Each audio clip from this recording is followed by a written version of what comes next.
This is Real News Media TV, coverage you can trust. Please like, share, subscribe, and hit the notification bell. Select all for daily news updates. Good evening, my Real News Media TV family. Welcome back to the channel for another news update for July 21, 2023. And in the news this evening, several injured as bus collides with a note on Washington Boulevard.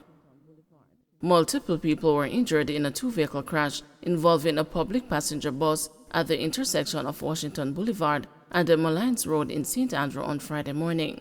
The circumstances that led to the accident are still unclear, but the information reaching the news is that the coaster bus collided with a Nissan Note motorcar sometime after 8 a.m.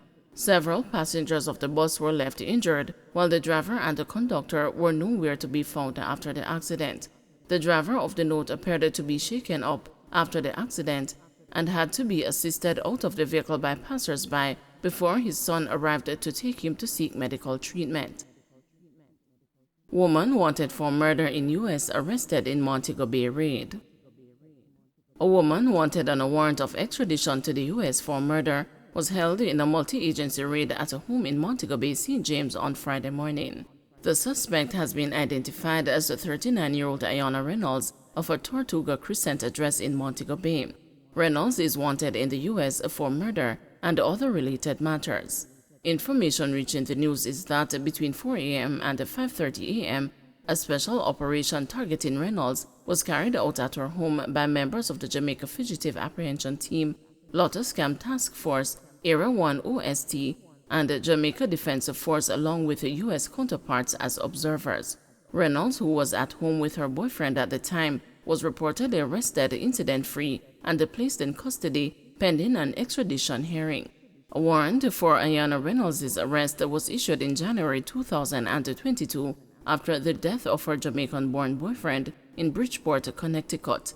Andre Brown, 36, who lived in Bronx, New York, before moving to Connecticut, was found shot to death in a front yard on Marcel Street in Bridgeport.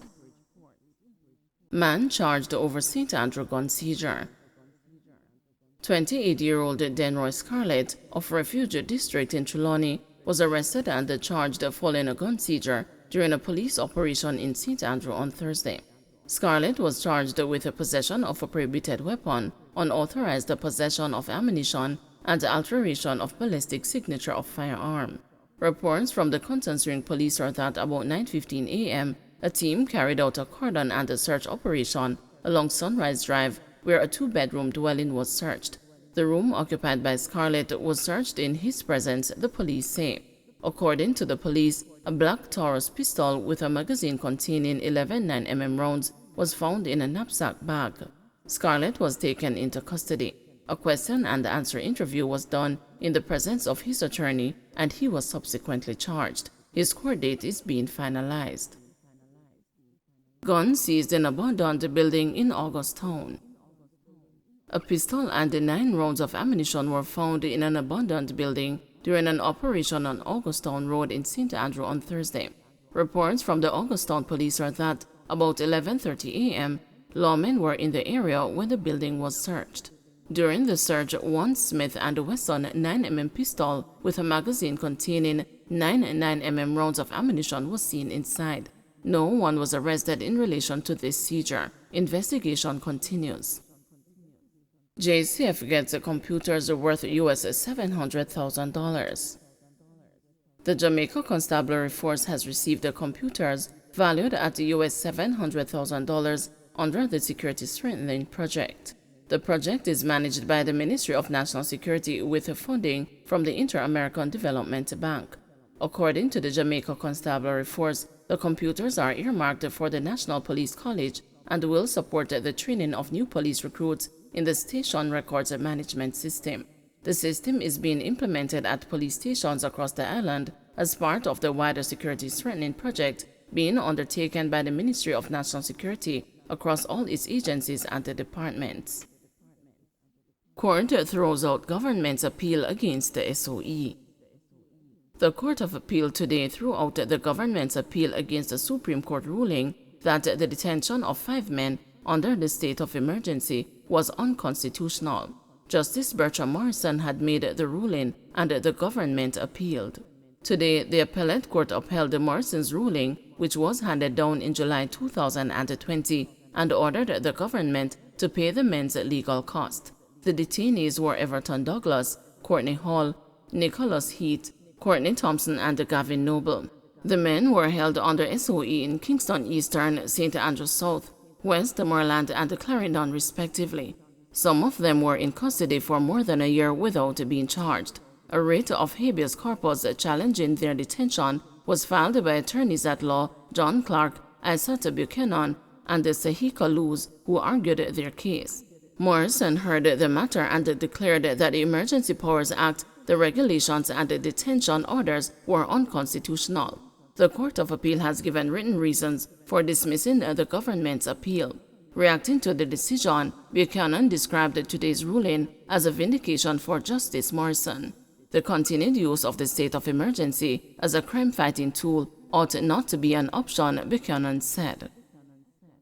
Operations at Norman Manley International Airport back to normal after power outage affects flights. Operator of Norman Manley International Airport, PAC Kingston Airport Limited, says normality has been restored after an extended power outage affected flight operations Friday morning.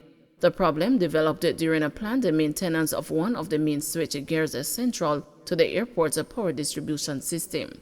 This required a full shutdown of all power systems, including standby generating systems. PACL says power was scheduled to be restored at 3 a.m., but due to a challenge in restoring power to a critical piece of equipment, power distribution to airport systems was not restored until 3 hours later. According to PACL, the delay affected an incoming JetBlue flight and the check-in and the departure of 6 flights. This was not a failure of any system. This was a plan maintenance, but we have this important challenge in the morning, and we tried to fix it as soon as possible. Of course, this was not satisfactory, and that's why we affect many of the stakeholders. In response to queries as to why passengers complained of being unaware of the delays at the Norman Manley International Airport Friday morning, Director of Operations and Maintenance Teresa Benjamin said airlines were advised of the scheduled maintenance, but it was not normal practice to communicate directly with passengers. As we always do, we sent out an information bulletin on the 14th of July to all our stakeholders. So that would have put all the airlines and all the businesses, everyone operating at the airport on notice of the planned power shutdown.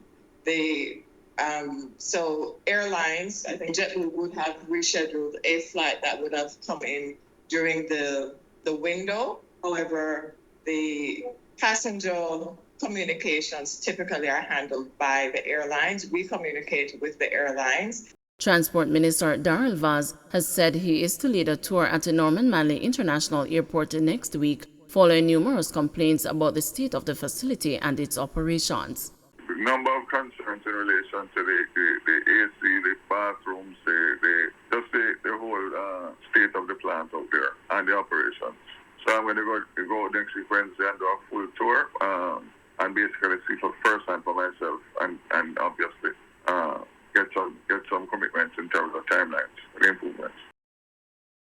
Don't forget to like, share, subscribe, and hit the notification bell. Select all for daily news updates.